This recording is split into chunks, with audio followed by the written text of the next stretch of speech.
Amigas, amigos, bienvenidos una vez más a Charlas en la Nube. Estamos muy felices por comenzar esta segunda temporada que tendrá novedades realmente interesantes.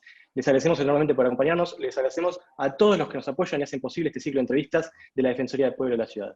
Mi nombre es Cristian Miller y como siempre estoy con Javier Raimo. ¿Cómo estás, Javi? ¿Qué tal, Cris? ¿Cómo andás?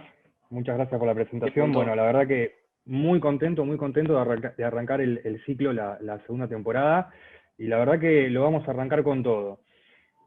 Hoy nos van a acompañar dos integrantes del Juzgado Penal Contravencional y de Faltas número 10 de la ciudad.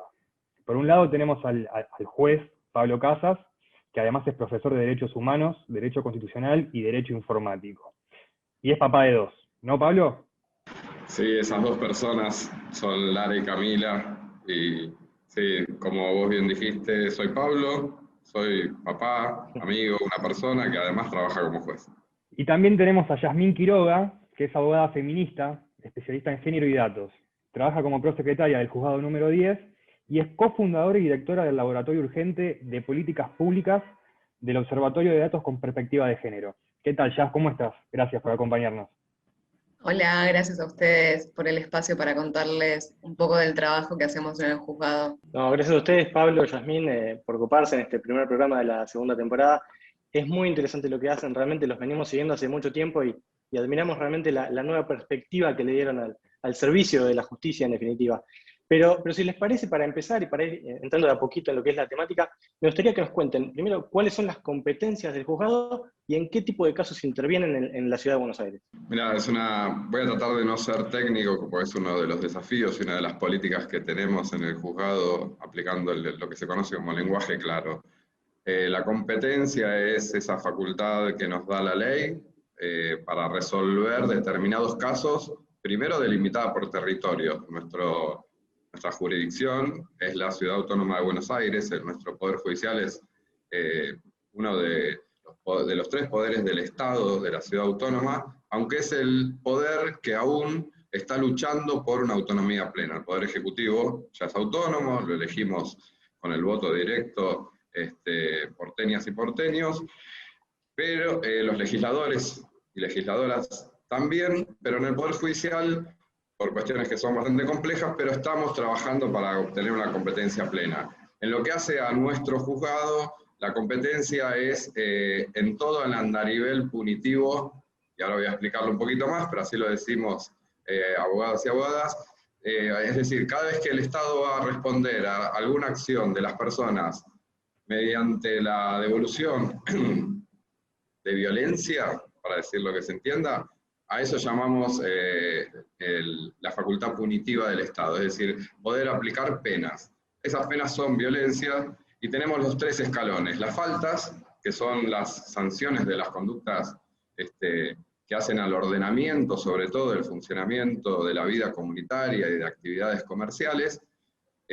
También entendemos sobre contravenciones, que son conductas que para los legisladores locales requieren de algún tipo de sanción y regulación, pero que no llegan a ser delitos. Es decir, que son conductas que están consideradas disvaliosas, que se le puede aplicar una pena, pero que no llegan, por decisión de la comunidad, básicamente, a través de los representantes, a ser calificadas como delitos. ¿Por qué? Porque en delitos, que también conocemos, que es nuestra otra competencia, eso lo define a nivel federal el Congreso Nacional, de qué normas entendemos que pueden ser delitos. Para que se entienda, alguna situación puede variar y un día ser falta, en otro momento histórico ser una contravención, en otro momento histórico ser un delito, o incluso dejar de ser cualquiera de estas tres cosas. Clarísimo, clarísimo. Ahora, son uno de los pocos juzgados con presencia en redes. De hecho, no conozco muchos y casi seguro que fueron el primero. Publican su agenda de audiencias, que de hecho invitan a la participación de las mismas, los CV de ustedes, las licencias que se toman y cada una de las resoluciones. ¿De quién fue la iniciativa? ¿Cómo se inició ese proceso de apertura de datos? Siempre le digo a Pablo que me gusta responder a mí esa pregunta, porque hace 5 años, justo ahora estamos cumpliendo 5 años, para decirlo de alguna forma, a Pablo se le ocurrió esta idea de empezar a publicar el trabajo que realizaba el juzgado, ¿no? Que nos pareció una idea buenísima y sobre todo que tiene que ver con esto que decía Cristian al inicio de cambiar la perspectiva, cambiar qué es lo que opinan las personas de la comunidad sobre la justicia, ¿no? Y también derribar mitos a través de la publicación de todo el trabajo que realizamos. A partir de esa idea de Pablo, lo que decidimos fue utilizar Twitter, que lo decidimos básicamente porque no requiere que vos tengas una cuenta para poder entrar y navegar sobre nuestro perfil, ¿no? No te obliga a que te crees un usuario. Por eso elegimos esa red social y porque también quizás estaba como más relacionado con el tipo de publicación que queríamos hacer nosotros, ¿no? Que tiene que ver con las resoluciones, una foto con con las audiencias y demás. El proceso de apertura primero inició con la publicación de las resoluciones, que fue lo primero que dijimos, bueno, esto lo tenemos y lo podemos publicar, y después fuimos dándonos cuenta que en realidad podíamos publicar todo lo que hacíamos. La agenda de audiencias, al principio lo hicimos como para publicar algo más de nuestro trabajo, y después nos dimos cuenta que había, por ejemplo, muchas personas que estudian abogacía, que no tenían forma de saber cuándo se realiza una audiencia. Cuando yo estudié en la facultad y mis profesores y profesoras me mandaban a ver una audiencia, no sabía para dónde disparar, porque lo buscas en internet y no está, tenés que recorrerte todos los edificios, y no es que abajo tenés una cartelera donde te dice todas las audiencias del día, tenés que ir golpeando puerta a puerta. Entonces tener esta herramienta, que bueno, en nuestro caso fue una red social, nos permitió eso, ¿no? Generar accesibilidad para todas. Y en este caso dije personas que estudian abogacía porque fue lo que me sucedió a mí desde mi experiencia, pero no solamente esas personas se acercaron a las audiencias. De repente alguien que nos vio en Twitter dijo, che, ¿puedo ir por más de que no esté estudiando abogacía? Y era obvio que sí, porque justamente lo que queremos es eso, que puedan ver y también derribar estos mitos de cómo es un juez, porque juez y juezas, lo que nos imaginamos es una persona con una toga y una peluca, por lo que vemos en las películas, y no es una persona normal que está en su casa, bueno, ahora en su casa por tiempos de pandemia, ¿no? Pero también derribar todo eso, saber qué es lo que se hace, cuál es el rol de cada una de las partes. Bueno, y eso nos parecía súper importante y por eso también decidimos publicarlo. Y en esto Mirá, de hecho, ¿cómo fue el proceso de apertura? Sí, perdón. No, sí, te quería hacer el comentario de que yo, viendo lo que ustedes hacen, lo tenía pensado más para la sociedad y no para el estudiante de Derecho, que a mí me hubiese servido una banda en mi época de estudiante, que ya pasaron un par de años. Pero no lo había pensado de esa forma, claro que sí. Sí. Te agrego algo, yo los conocí a ellos justamente porque necesitábamos algo en el centro con un caso puntual, y lo que hice fue pedirles algún antecedente a nivel macro, obviamente, y anonimizado, pero en definitiva los conocí así que imagínate que realmente es un servicio extra, o es un plus totalmente al servicio de justicia. Así que nada, Totalmente. grosos totales. Y justamente, ya hablando de lo que es el perfil de Twitter, ustedes ahí tienen dos hashtags que en la biografía, o sea, ustedes se autodefinen con dos hashtags. Uno es justicia abierta y otro es datos abiertos. Básicamente, contanos en qué consiste y por qué ustedes lo consideran un valor agregado. Retomo yo, justicia abierta es un concepto que complementa a algo que se conoce más quizás, que es el de gobierno abierto. Básicamente, por el año 2008, los poderes ejecutivos notaron que el advenimiento, la irrupción tecnológica y digital había provocado modificaciones en las interrelaciones personales e individuales, pero a su vez comunitarias. Y también en lo relativo a las demandas respecto de el acceso a la información desde el Estado. Obviamente que por las razones de conformación lógicas, los poderes ejecutivos sometidos a votación, y el que lideró esto fue Barack Obama, digamos, que entendió que las redes sociales y la sociedad civil organizada, e incluso organismos de control como la Defensoría, requieren y se posibilitaba un acceso mucho más directo a esa información. Y ahí surge esto también, el concepto de datos abiertos, es decir, los estados poner a disposición, transparentar la gestión, rendir cuentas de una manera activa, se conoce como el concepto de transparencia activa, no esperar a que la ciudadanía acceda a requerir información, sino que el Estado la disponibilice de una manera abierta. ¿Qué es abierta? Que tenga un formato accesible de manera universal, que no requiera de que ninguna persona tenga que tener un software propietario para poder acceder, y que también está bastante asociado a la reutilización que pueden tener esos datos en términos de lo que hoy no cabe ninguna duda del valor que tienen los datos de calidad para la utilización y su análisis a través de herramientas de ciencias de datos, de análisis de ciencias de datos, que posibilitan mejorar la toma de decisión. Hay una frase bastante conocida, digamos que la toma de decisión basada en datos empíricos mejora la decisión en términos de, en el ambiente privado corporativo, con los intereses que tiene maximización de beneficio, pero en los estados mejora la posibilidad de tomar políticas públicas o desarrollar políticas públicas basado justamente en evidencia y no en intuiciones o en decisiones que a veces pueden resultar arbitrarias. Retomo algo que dijiste al principio, Pablo, que es tratar de evitar hablar con lenguaje técnico y utilizar el lenguaje claro. ¿Les costó un poco? Porque vieron que a los y las abogadas les encanta hablar difícil. Sí, mira, básicamente nosotros siempre decimos que cuando contamos esto, nos interesa hablar mucho sobre los problemas que tuvimos para acelerar esa curva de aprendizajes y otros equipos de trabajo entienden que está bueno este tipo de búsquedas. Y lo que detectamos y aprendimos es que la gran resistencia a vencer tiene que ver con lo cultural. Y justamente el Poder Judicial está plagado de una cultura que está muy consolidada y donde si, por ejemplo, no digo foja, pareciera que no estoy hablando de una situación, de un expediente judicial, y nosotros ya es eso, abandonamos ese lenguaje que se utiliza en latín, que se utiliza ese español antiguo, foja, es el reemplazo que se hacía en el siglo XIX, siglo XVIII, en el castellano, que se escribía la H, se reemplazaba por una F. Así vas a encontrar fecho, foja, fallo, un montón de derivaciones de esa H que se cambiaba.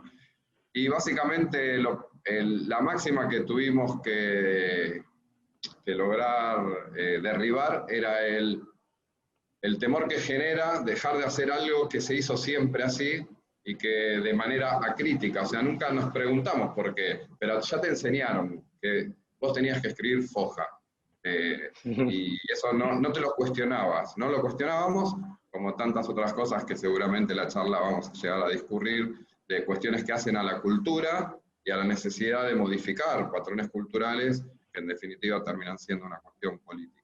Bien, bien, bien. Bueno, ahora les hago una pregunta que es más de nuestro nicho, ¿no? En el listado de resoluciones anonimizan los datos personales de las partes, ¿no? ¿Cómo se organiza eso a nivel interno? Y es una herramienta para lograr que la justicia abierta se pueda plasmar sin dañar la intimidad de las personas. Sí, tal cual. Como les decía al principio, cuando nos planteamos esto de publicar las resoluciones del juzgado, ¿no? Lo que tiene que resolver Pablo en definitiva, nos dimos cuenta que chocaba con este derecho que tenemos todas las personas de la protección de nuestros datos. Brevemente les voy a contar cómo fue la historia, porque no fue de un día para el otro, en el sentido de, lo primero que hicimos fue escanear las resoluciones, o sea, pasarlas por un escáner, o sea que lo que teníamos en la computadora era un PDF, ¿no? Y lo que hacíamos era imprimir eso, tacharlo con liquid paper, bien artesanal, lo volvíamos a escanear y así lo subíamos a Twitter. Después conseguimos herramientas y pudimos hacer eso a través de la computadora, y tachábamos también sobre el PDF los datos personales. Se imaginarán lo que demoraba esto y o sea, lo que significaba en el punto de tener que tachar, volver a escanear, ponerlo accesible en el Twitter y demás. Y a medida que fuimos aprendiendo sobre los datos abiertos, aprendimos o nos enteramos que PDF no era un formato abierto, porque justamente lo que necesitas es de esa herramienta para poder abrirlo, y que no estaba en formato texto, sino que era una imagen. Entonces ahí, bueno, a medida que fuimos aprendiendo, lo que hicimos fue publicarlo directamente en un texto, en un ODT, que es de acceso libre, y ahí lo segundo que hicimos, digamos, es tachar todos estos datos personales a través de este documento, buscando los apellidos, buscando los DNI, buscando las direcciones, y así sucesivamente. En el 2018 y en el 2019 realizamos un hackathon en la Universidad de Buenos Aires, junto con la Secretaría de Planificación del Consejo de la Magistratura y junto con otro juzgado, que es el Juzgado 13, donde uno de los desafíos que planteamos era justamente esto, ¿no? La automatización de la anonimización de esos datos personales, ¿no? De la tacha de esos datos personales. En el 2019, una mesa de trabajo que estuvo liderada, digamos, por una cooperativa que se llama Kanban, logró que en el transcurso de ese día de trabajo, fue un día de trabajo de varias horas, pasarlo un documento, si no me equivoco, fue un oficio con muchos datos personales, y después de pasarlo por un código, logró que eso saliera anonimizado, es decir, que todos estos datos personales salieran tachados.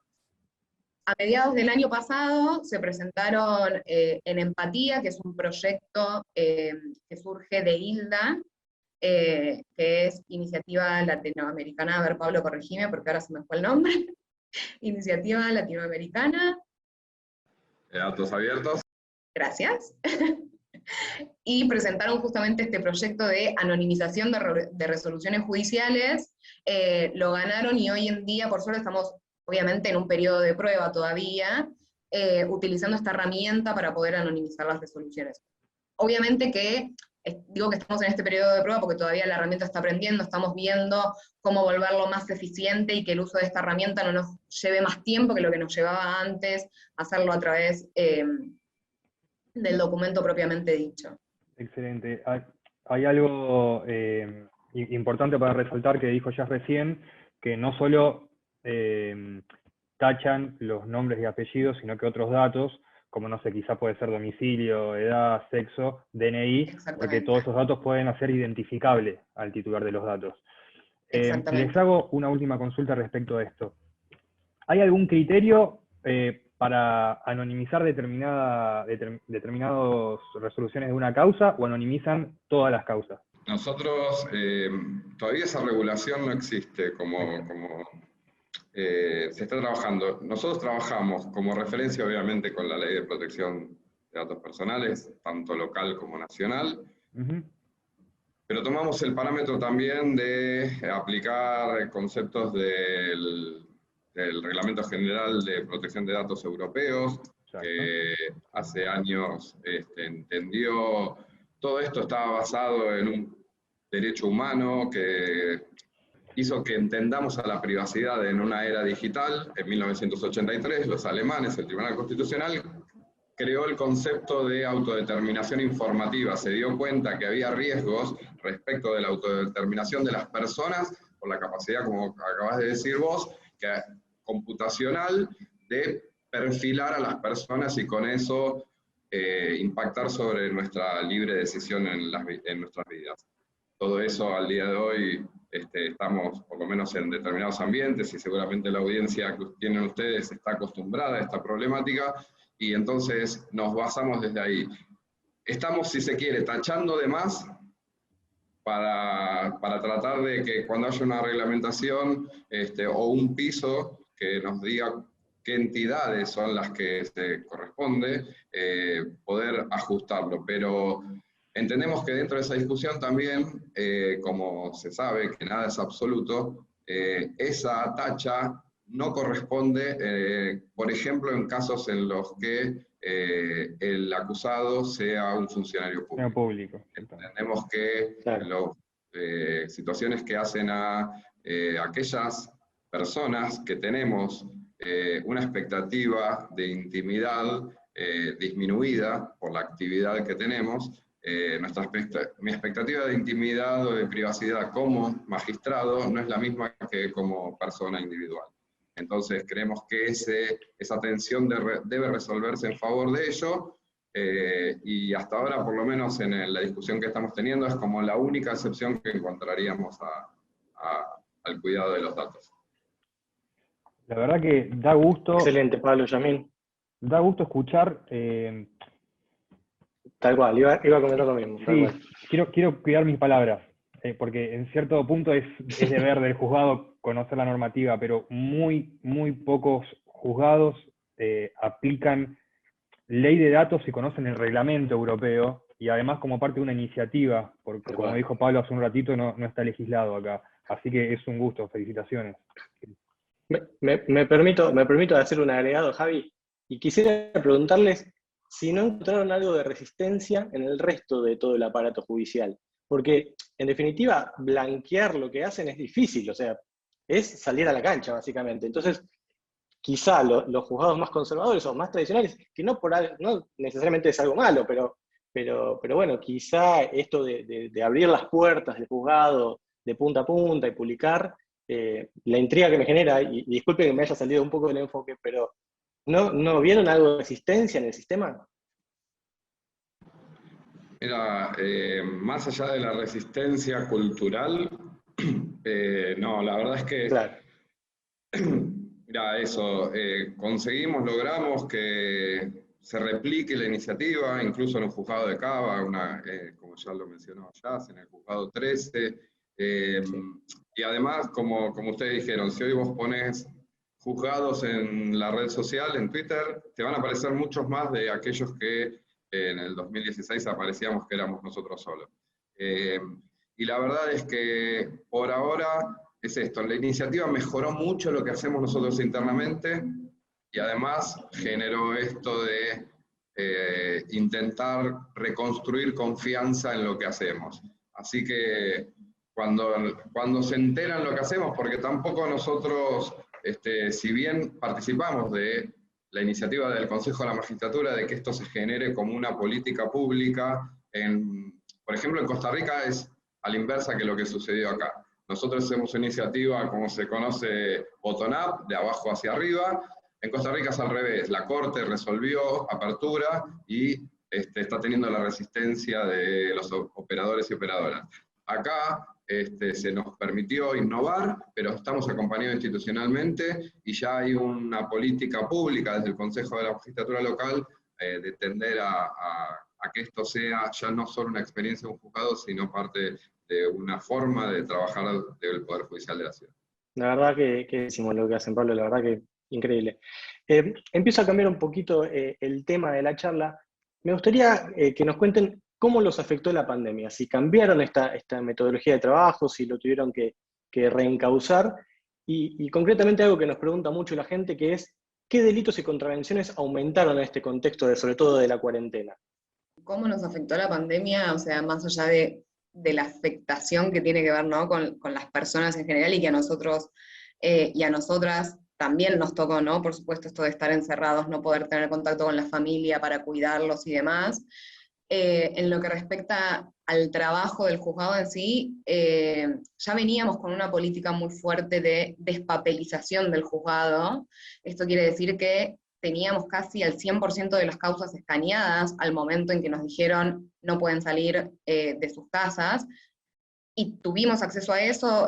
Ahí sí tiene que ver con lo que es el Poder Judicial, con el Consejo de la Magistratura y el área de informática, que nos permitió acceder de forma remota a todas estas carpetas, donde nosotros ya teníamos las causas, o sea, cada uno desde su hogar podía acceder a todas esas causas, o sea que nuestra función jurisdiccional, estrictamente relacionada con las causas judiciales, siguió igual. Obviamente que lo que hicimos fue publicar y poner más accesible quizás nuestro correo electrónico para que supieran a dónde contactarnos, nuestros números de teléfono del juzgado que derivamos a los celulares, volverlo más accesible para que supieran a dónde contactarnos, no más allá de que seguíamos trabajando, si iban al juzgado no iba a haber nadie, básicamente. Y con respecto a esto de qué delitos y contravenciones aumentaron, y algo que dijo Pablo antes, esto de hablar de datos, analizar esos datos y poder hablar en base, ¿no?, a la evidencia que tenemos, que básicamente tiene que ver con el análisis de nuestros casos, ¿no?, de todos estos datos que nosotros y nosotras las personas que trabajamos en el juzgado recolectamos. Si bien no variaron los delitos y contravenciones, lo que sí vimos a partir del análisis que realizamos, y teniendo en cuenta también los casos que se dieron en un contexto de violencia de género, y para esto voy a leer algunos datos que me parece importante hablar de forma concreta, ¿no? Los casos que en años anteriores no habían tenido, por ejemplo, voy a tomar el 2019, que fue justo el año anterior a la pandemia, los casos que no tuvieron un contexto de violencia de género fueron aproximadamente un 72,57%. O sea que en un 27% hubo casos que se dieron en un contexto de violencia de género. Y en el 2020 lo que sucedió es que esta brecha, para decirlo de algún modo, se achicó. Los casos que no tuvieron un contexto de violencia de género fueron un 60% y los que sí tuvieron fueron un 40%. Si bien la cantidad de casos general no sufrió una modificación en cuanto al tipo de delito, lo que sucedió es que los casos que se dieron en un contexto de violencia de género aumentaron en comparación con los años anteriores, ¿no? Ahora, bueno, estamos analizando el 2021, que próximamente vamos a publicar los datos, pero por eso es importante tener datos, ¿no? Para también poder derribar estas creencias que se tienen en base a lecturas de internet y demás, y para eso sirven los datos, ¿no? Para ver bien qué fue lo que sucedió. Mucha gente nos dijo lo mismo, sí, los casos aumentaron un montón.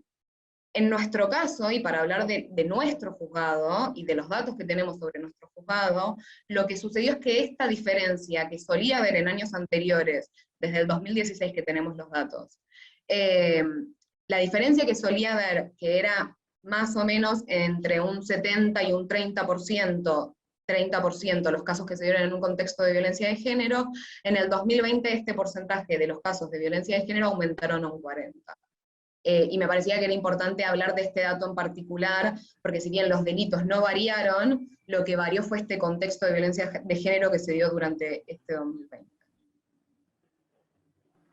Ahí para complementar nada más y para decirles a la audiencia, nosotros tenemos, además de esa experiencia que acaba de contar Jazz, de aplicación de inteligencia artificial por parte de Canva en el anonimizador, en esa herramienta de Tacha, van a poder acceder a esta información de manera muy amigable a través de algo que también fue co-creado con una persona de la comunidad, un desarrollador que se llama Sergio Raza, que nos conoció por redes, se interesó, hizo una plataforma donde ustedes van a poder ver el top 5 de las conductas, o sea, de los delitos de las contravenciones, que está separado por años, por semestres, y la tienen forma histórica del 2016 a 2021, y ustedes van a poder visualizar de una forma muy sencilla con gráficos, tanto de torta como de barras, eso, cuáles son las conductas sobre las cuales más me toca resolver y cuáles son los casos que más gestionamos.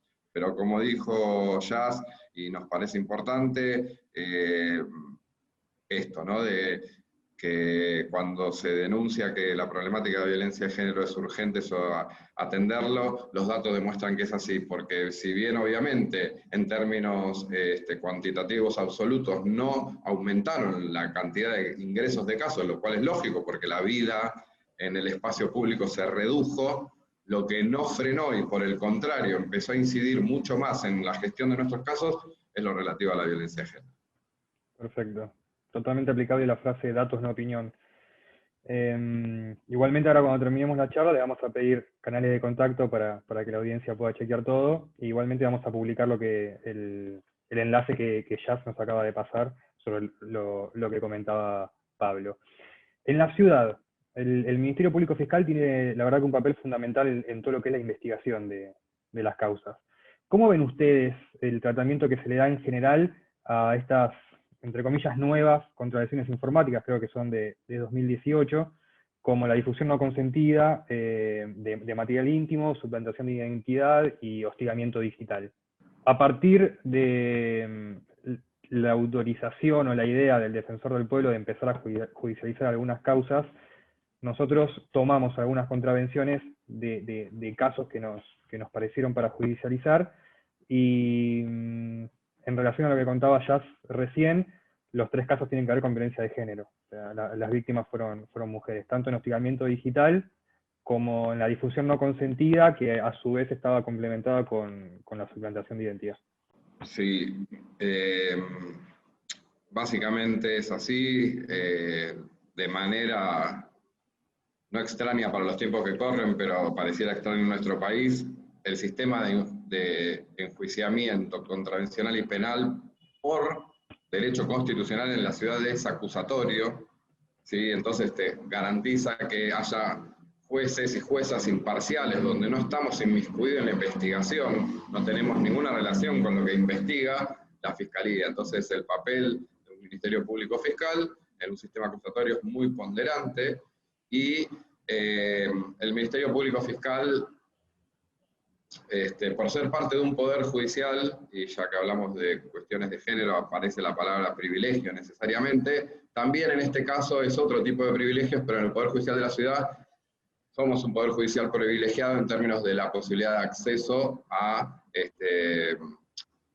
recursos tecnológicos y la posibilidad de capacitar personal a personas en esta materia.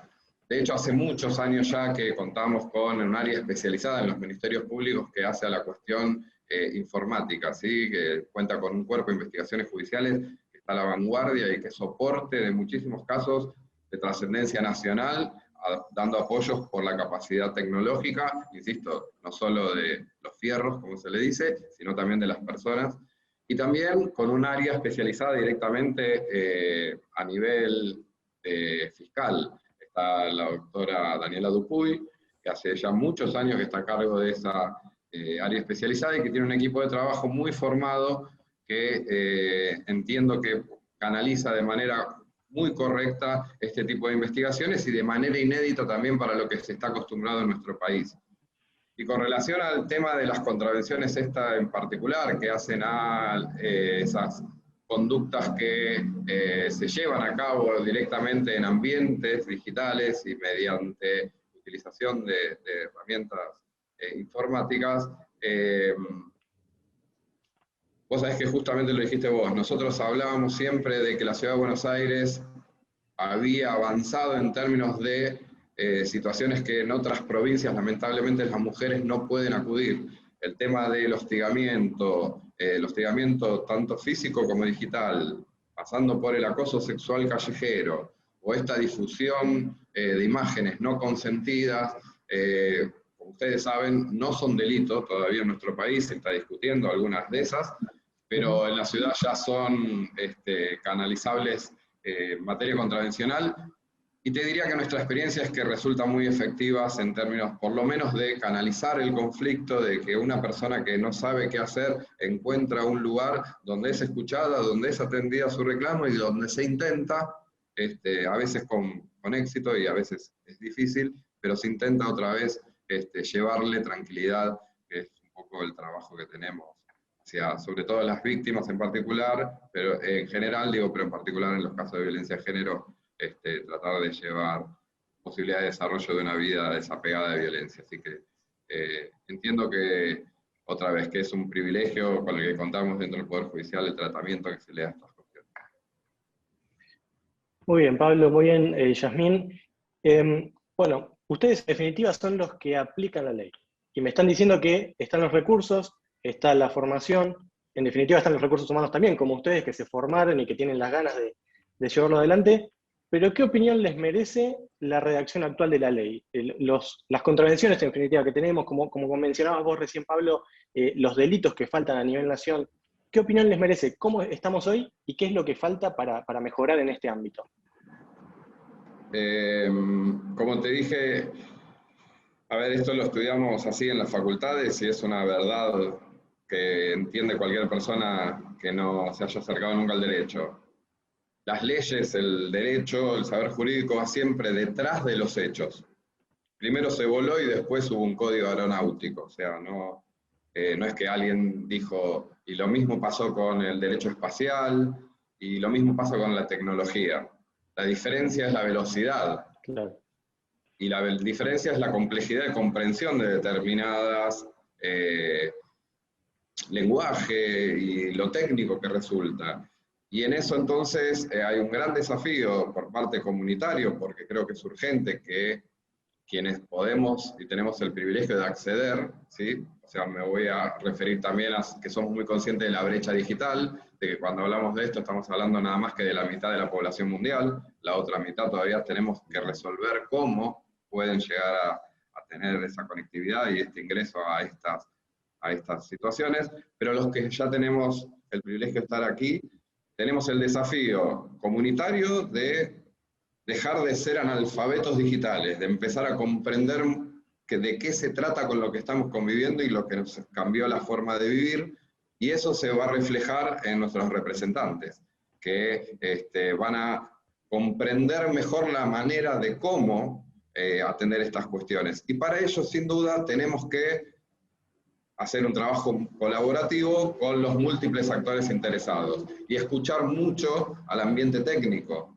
y a los que saben de estas cuestiones. Y por ejemplo, ahí hay desafíos que hacen a la delgada línea que hay en el ejercicio del ethical hacking o del hacking ético o de aquellas personas que se dedican a la seguridad informática y que son los que nos alertan acerca de las fallas que tienen los productos que están desarrollándose y son desarrollados y que impactan sobre nuestra libertad. Voy desde el voto electrónico hasta la aspiradora que mapea nuestras casas y manda esa información sin nuestro consentimiento. Y eso no tenemos otra forma de saberlo sin escuchar este ambiente. Y que cuando se legisla, tenemos que tener mucho cuidado, porque, por ejemplo, una gran discusión que hay en esto es cómo se va a legislar, por ejemplo, todo lo que es los delitos que hacen a que la Argentina, por ejemplo, ponga de acuerdo su legislación al Convenio de Budapest, que la Argentina adhirió al Convenio de Budapest, pero que tiene determinadas características que necesitan de una gran discusión, insisto, con la grandeza de saber escuchar y de poder entender que nada es ni blanco ni negro, que hay muchos grises y que tenemos que ser muy cuidadosos con lo que se va a legislar. En esto se encierran desafíos o problemas éticos muy grandes.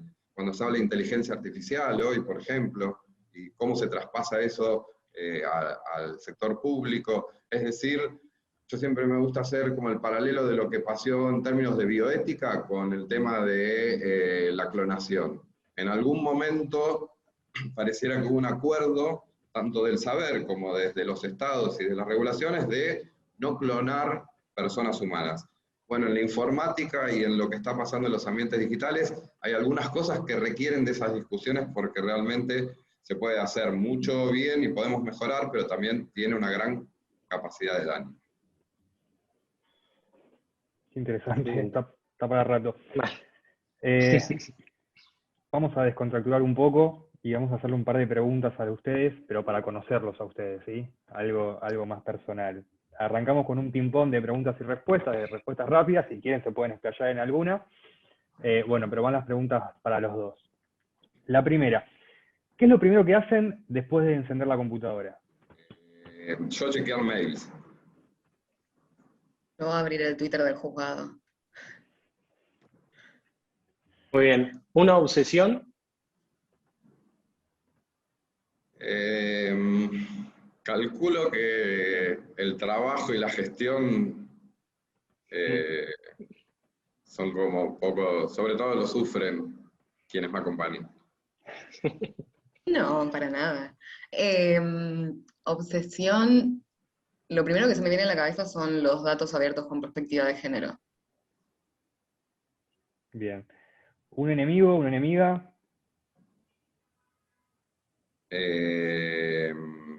hace falta ser una persona, Los dogmas. Soy enemigo de los dogmas. Yo creo que esta sociedad machista y patriarcal. Bien. Muy bien. ¿El mayor éxito que hayan tenido, laboral, personal? Lo primero que se les venga a la mente.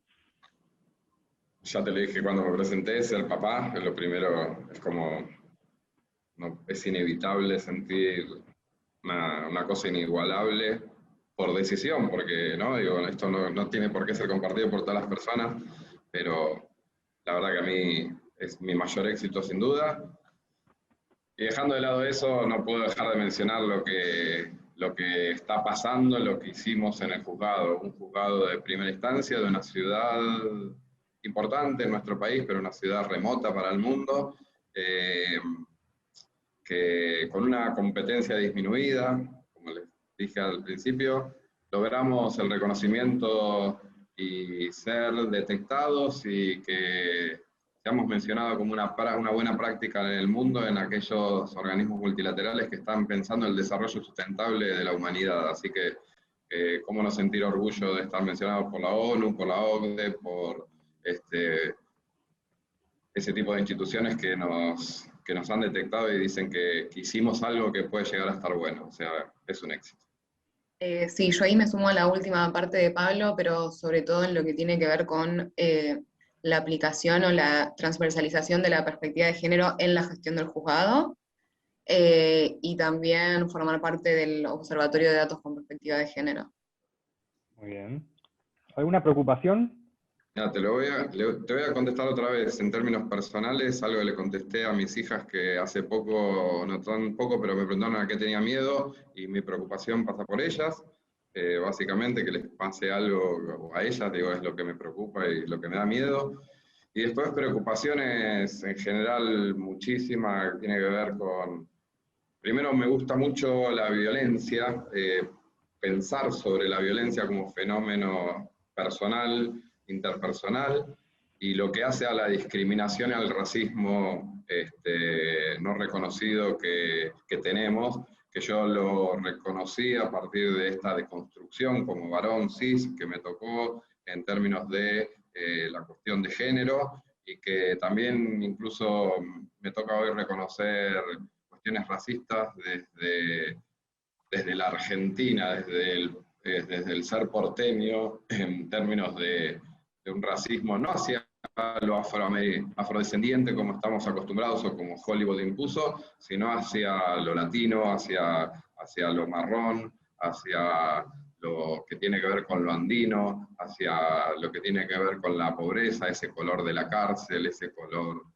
marrón, que es una preocupación en la cual me ocupo de pensarlo y de encontrar gente que lo está pensando y que nos aporta para que podamos modificarlo. Porque esto está impactando sobre vida de personas que yo, sin darme cuenta, nunca atravesé ese tipo de situaciones, y la verdad que entristece. Y por lo menos concientiza en mi caso para poder ver qué se puede aportar para modificar. Una preocupación, y tomando también esto del enemigo, ¿no?, de esta sociedad machista y patriarcal, y creo que tiene que ver con mi preocupación de cómo seguir ayudando, trabajando, militando por cerrar cada vez más las desigualdades, y sacando también, y tratando de dejar en realidad de lado el binarismo que sucede todo el tiempo de varones y mujeres, y pensar y empezar a pensar, ¿no?, de forma colectiva, y pensar en las desigualdades que sufren todas las personas en general, y que también tiene mucha relación con esto que decía Pablo, ¿no?, de la discriminación, las desigualdades en el trabajo, en las oportunidades. Esa es como mi preocupación, cómo poder avanzar a que cada vez estas desigualdades se vayan cerrando cada vez más. Excelente. El primer consejo que le darían a alguien que nunca utilizó Internet. Viene una persona, nunca utilizó la red, y les pregunto a ustedes, ¿de qué me tengo que cuidar? ¿Qué le dirían? Básicamente de los algoritmos, pero tiene que ver con usala, o sea, lo primero que diría es usala, y entender el código abierto, entender la dinámica de la libertad que genera las posibilidades que hay de desarrollos y de iniciativas que hacen a lo colaborativo y a la explicación de los riesgos y sesgos que puede generar cualquier situación, incluso desde una búsqueda sencilla en un buscador de los más famosos. Esa búsqueda, que si ustedes saben, lo saben ustedes, pero la audiencia también, pero si ahora nosotros cuatro compartimos la pantalla y hacemos la misma búsqueda, los cuatro nos va a dar resultados diferentes.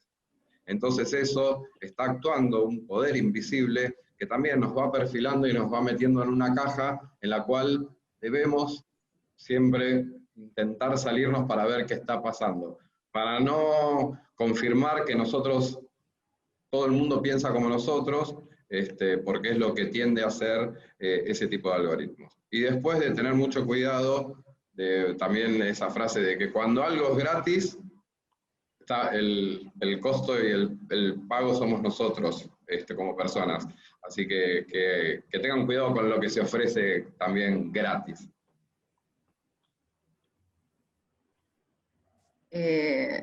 Wow, tu respuesta, Pablo. Yo básicamente, aparte también, ¿no? De avanzada la persona, pero yo iría como más por explorar y si tenés alguna duda, preguntá, como metele.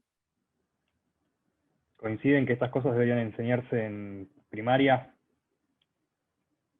Sin duda. Jardín, Sí, sin siempre. duda. De hecho, es eso, apostar a las generaciones, que nacen nativas. Mis hijas tienen 15 y 13. La de 13 nació con el iPhone, ya con el smartphone. La de 15 no. Y saben que hay diferencia. Digo, hay diferencia en términos del abordaje y esto de los no cuidados, ¿sí?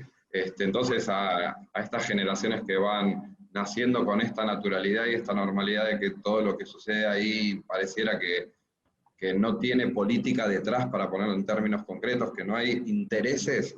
En Internet también hay intereses, en Internet también hay riesgos, hay muchos. Pero como dijo Jazz, métanle.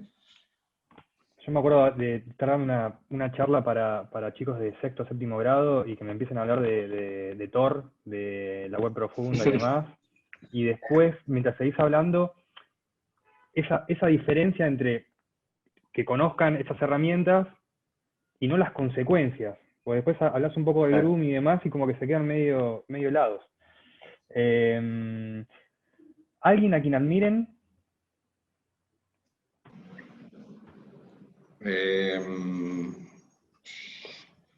A muchísimas personas, la verdad que admiro a muchas personas, sobre todo me conmueven las personas con talento y que con esfuerzo provocan mejoras en sus vidas, y sobre todo lo que tenga impacto social a mí me genera admiración, la posibilidad de generar oportunidades a aquellas personas que no lo tenían. Socialmente me parece admirable.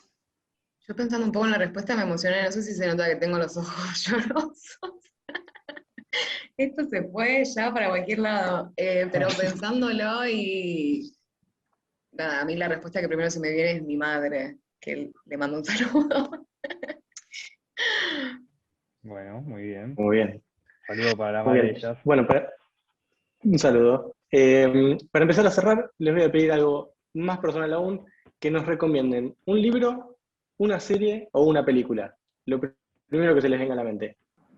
Yo te voy a hacer dos cosas. Una película que se llama Perfect Blue, que es una película de animación, es anime, pero tiene una profundidad y una dirección y una riqueza cinematográfica notable. Es de un director que ya falleció, obviamente japonés, se llama Satoshi Kon, a quien llegué obviamente por una de mis hijas, a quien le agradezco también esta posibilidad, y lo hago extensivo por realmente animarse en el mundo de los adultos a entender que por más que sea animación en 2D, trata temas profundos y con una claridad y una belleza que vale la pena arriesgarse a esto.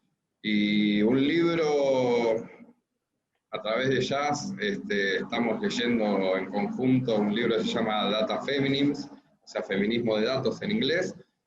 No se consigue en español, pero es un libro que nos ayudó muchísimo y me ayuda muchísimo en toda esta cuestión de entender, primero, la necesidad de que más mujeres se involucren en lo que se conoce como STEM, pero que son las ciencias, las matemáticas y la tecnología, porque, como dije antes, lo que dice Catherine y Lauren en este libro, son dos investigadoras del MIT,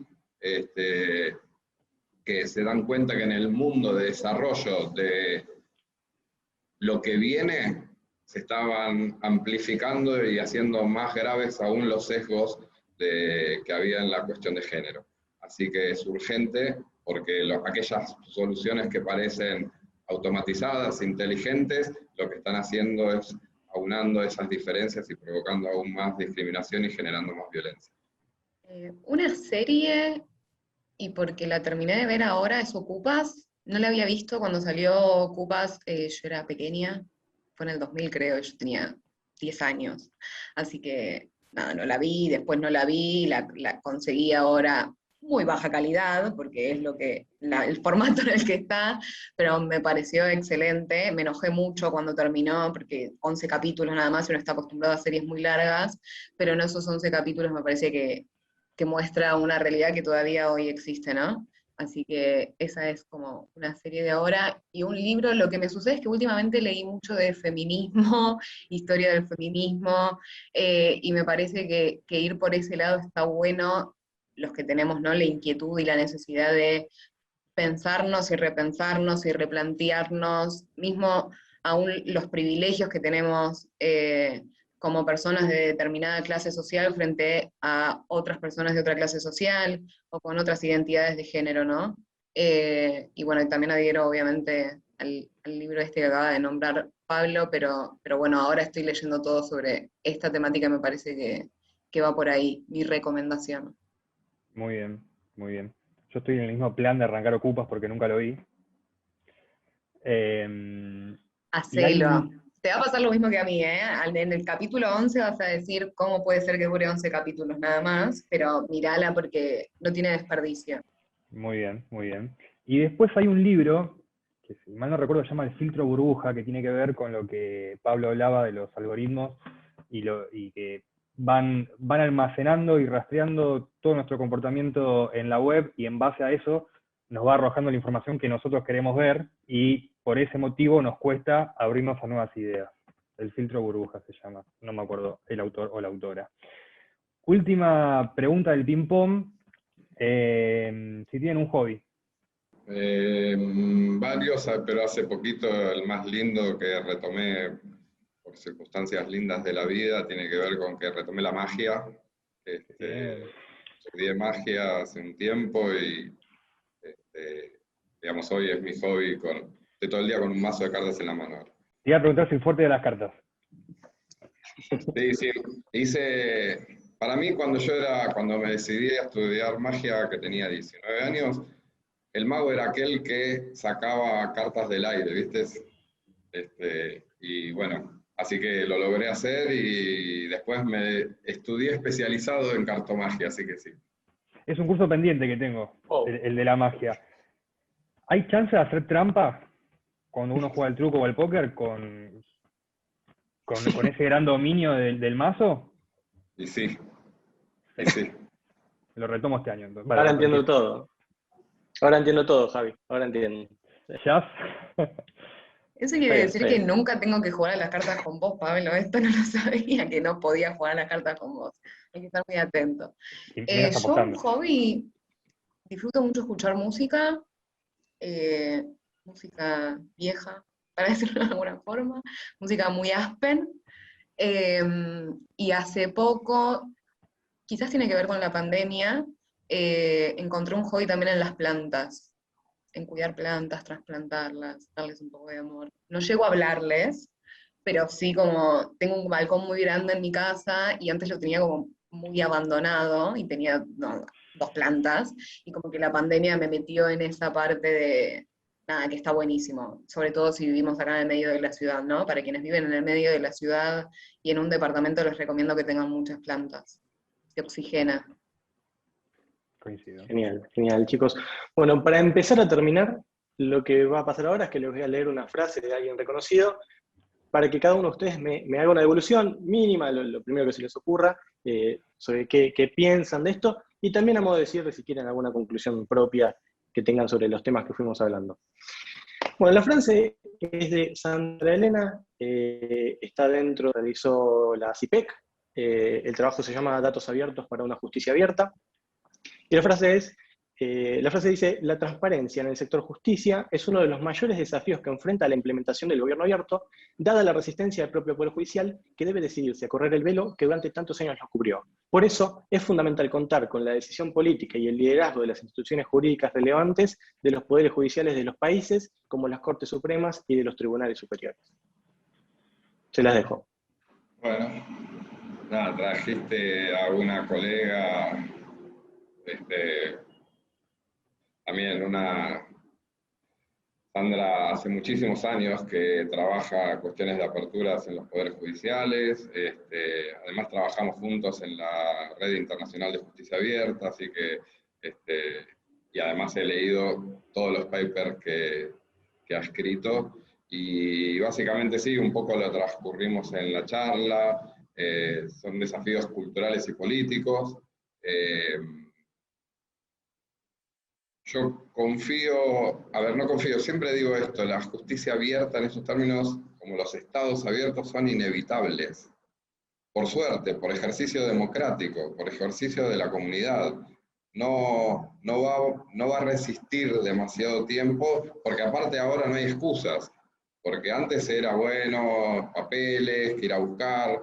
Hoy la tecnología, todo lo que hablábamos, la capacidad de disponibilizar datos con protección, de datos abiertos, hace que democráticamente nosotros como comunidad tengamos que hacer que sea inevitable en el menor tiempo posible que podamos acceder de una forma abierta a la información. Porque, por ejemplo, y con esto te cierro, pero ¿dónde radica? Por ejemplo, ya vimos muchas cuestiones beneficiosas de lo que el proceso que nosotros vivimos. Pero les pongo, y vuelvo al caso de la violencia de género. En México se armó un colectivo que se conoció Lo Justo es que Sepas. ¿Sí? Era un hashtag en redes sociales que sigue estando Lo Justo es que Sepas. ¿Qué lograron desde el feminismo? Que las sentencias sea obligatorio que se sepan y se abren y se puedan leer. ¿Para qué? Para poder conocer cómo se decide, si se decide con perspectiva de género o se decide de una forma contraria a las leyes y a los convenios internacionales que requieren que los casos que tramitan ante los poderes judiciales abandonen ese sesgo machista en términos de exigencias o cuestiones probatorias que hacían que una víctima de una violación tenga que probar con algún testigo que fue violada, cuestiones ridículas que solo se sostenían desde un machismo y un patriarcado indiscutible para mí, que no podemos discutir. Hay la epistemología y el marco teórico del feminismo demostró de una manera contundente este tipo de desigualdades y este tipo de hegemonía que no fue casual, que fue orquestada, y fue orquestada por varones desde el poder, y por eso siempre recurro a eso, porque también es algo que el feminismo lo dejó claro. Lo personal es político, y en esto que todos acabamos de hablar hace a cuestiones políticas, y otra vez hace a cuestiones de igualdad, que ojalá en alguna quinta, sexta ola logremos al menos que por parte de las mujeres y de géneros subalternos corrijamos esas cosas y después sigamos atendiendo otras también que hacen como les dije antes. Ninguna situación por cómo nacemos debería modificar la posibilidad de un desarrollo de una vida libre e igualitaria. Y eso impacta no solo la genitalidad, sino nuestro color, muchas veces nuestros credos, y esas cosas hay que modificar.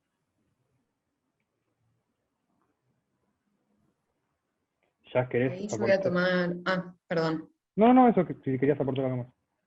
Sí, sumando a esto que dijo Pablo, ¿no? De que la apertura del Poder Judicial y de los estados en general es algo que en definitiva va a suceder, y creo que también tiene que ver con la fuerte demanda que hay, ¿no? Hoy en día, y sobre todo lo que tiene que ver con la resolución de los casos de violencia de género, ¿no? Y la cantidad, sobre todo, de femicidios, que es lo que termina saliendo en los medios de comunicación. La demanda que hay por parte de la sociedad es: muéstrennos qué es lo que están, cómo trabajan, qué es lo que están haciendo, cómo reciben las denuncias. Y es una demanda que existe hoy en día y que va a continuar por los próximos años si no se actúa de forma activa y rápida, ¿no? Y me parece que por ahí viene la mano también de la demanda que las personas de la comunidad estamos realizando hoy en día, y digo realizando porque desde este otro espacio del cual formo parte, que tiene que ver con Data Género, el Observatorio de Datos, justamente lo que demandamos es esto, ¿no? Hoy en día Argentina tiene bastantes datos abiertos publicados. Obviamente que estos datos abiertos tienen algunas deficiencias, podemos decir, y todavía nos faltan muchos más, pero lo que nos falta es esto de datos abiertos con perspectiva de género. Conocer qué es lo que sucede con, por ejemplo, la población trans, travesti, no binaria. ¿Por qué no hay datos sobre eso y por qué los datos que tenemos hoy en día solo se clasifican de forma binaria? Y me parece, y quería llegar a esta conclusión de la demanda que estamos haciendo desde la sociedad civil, desde las distintas organizaciones, y también las personas que no forman parte de ninguna asociación y que solamente se acercan para aportar y también demandar esta apertura de datos, ¿no? Bueno, ahora sí, ya para cerrar y antes de agradecerles por el tiempo, por la compañía y felicitarlos, les pido dos cosas. Si nos pueden pasar los contactos del juzgado, donde la sociedad puede ingresar, contactarlos, interiorizarse de todo. Y ya, si nos querés contar brevemente, o el tiempo que vos quieras, sobre el Observatorio de Datos con Perspectiva de Género, que parece muy interesante. Bueno, les cuento primero sobre el observatorio y después les pasamos los datos de ambas, digamos, del juzgado y del observatorio.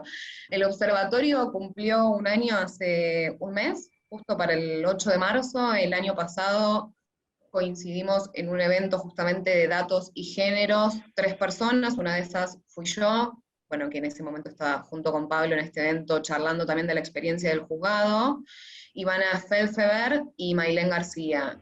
Ahí nos conocimos y también a partir de leer acerca de este feminismo de datos que mencionaba Pablo, de estas chicas del MIT, nos surgió también de pensar qué pasa en Latinoamérica, ¿no? Porque las discusiones que hay en esta parte norte no son las mismas que ocurren en esta parte de la región, y nos pareció importante también empezar a hablar de eso, ¿no? Necesitamos datos con perspectiva de género, ¿y para qué los necesitamos? Y para qué los necesitamos es para políticas públicas que nos ayuden a reducir todas estas desigualdades que vivimos hoy en día como sociedad, ¿no? Somos un grupo interdisciplinario porque Ivana, por ejemplo, es licenciada en educación, Mailén es socióloga, otras de las chicas son psicólogas, bueno, estoy yo que soy abogada, hay diseñadoras, comunicadoras. Por ahora la gran mayoría somos de Argentina, tenemos algunas chicas de México y una chica que es cubana que está viviendo en Uruguay, que también forma parte de este espacio. Y hoy en día estamos trabajando, y lo vamos, paso el chivo de paso, en mayo vamos a hacer un evento el 20 de mayo, donde vamos a lanzar, por decirlo de alguna forma, nuestro proyecto, que es como nuestra columna, porque justamente se trata de los datos que no hay, ¿no? Sabemos que hay un montón de datos que hay, y sabemos que hay un montón de datos que no hay, nos vamos a poner a trabajar sobre 4 ejes, por decirlo de alguna forma. Uno que obviamente tiene que ver con el Poder Judicial, uno que tiene que ver con la paridad en los poderes legislativos, otro que tiene que ver con derechos sexuales y reproductivos, y por último esto que yo les decía antes de datos sobre personas trans, travestis y no binarias, que básicamente no hay, solo hay muy pocos datos de una encuesta que se realizó en el 2012 y después no se volvió a realizar, así que también vamos a trabajar sobre esos 4 ejes temáticos el 20 de mayo. Dejo redes, que es @datagénero, en todas las redes sociales es igual, así que es muy fácil de buscar. Y del juzgado es un poco más complicado, ahora después les pasamos a ustedes también el Twitter, si lo pueden colgar en algún lugar, porque básicamente son las iniciales del juzgado, o sea, es @JPCYF, y es con número. Igual si ponen juzgado en Twitter, somos el primero que aparecemos, y de la ciudad, bueno, como dijimos antes, somos 2, así que ahí nos pueden encontrar. Ahí en la cuenta van a tener otros datos de contacto como teléfonos, mail, las formas que pues, puedan ser más accesibles, y nada, eso. Necesitamos que estén en contacto, que nos sigan en términos de requerimientos, de consultas, y también de poder canalizar alguna cosa, pues participamos también de la idea de un Estado más inteligente. Entonces somos una puerta del Estado y en todo caso canalizaremos para los lugares donde las personas a veces la burocracia estatal se los complica. Así que nada, cuenten con nosotras y nosotros. Excelente, chicos, me subo un poco al agradecimiento que empezó Javi.